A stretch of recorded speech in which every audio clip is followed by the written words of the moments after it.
Hi guys, welcome to Favors Blog, your one-stop channel for amazing and interesting entertainment like no other. Trust me guys, you will not regret being a part of this family. All you need to is follow us on all our social media accounts displayed on your screen right now. Turn on the notification bell, subscribe to our channel so you'll be one of the first persons to get notified whenever we drop any new video. Trust me guys, you will not regret being part of this amazing family.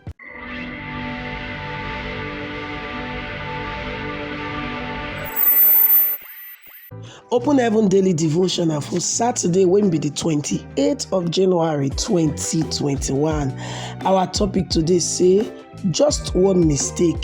And our Bible reading they come from 2 Samuel chapter 11 from verse 1 to 27. And our memory verse for today they come from 2 Corinthians chapter 2 verse 11. Wait us say, so that Satan no go deceive us, because we know he were you. When we jump enter the main message, many Christians say they go feel just they fall, they get up the way they like. But like I go always tell you, say injuries go feel heal, but the scar from the injury it go always dey there for people to see. You go feel commit sin today and God go forgive you. But sometimes the consequences of that your sin feel live with you for the rest of your life, and sometimes when you don't even go, the consequences go still remain. Just one mistake fit cause better wahala for your life and even the life of your children when you never born.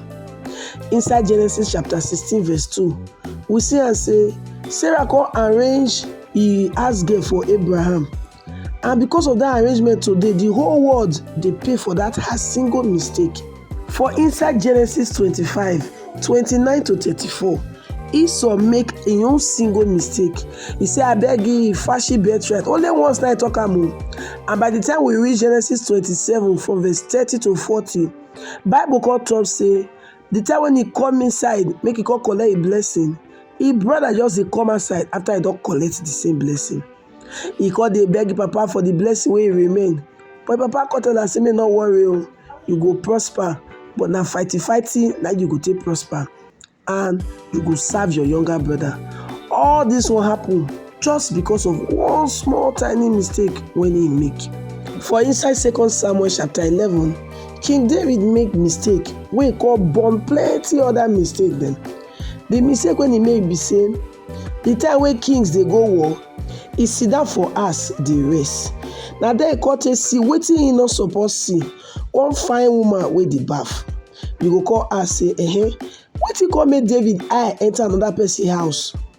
If you give devil small inch, e no go just take one road o, e go take eternity. Before long, that lady wey David see, he don dey inside David bed, he don get belle, and to hide the belle, David get to poof her husband.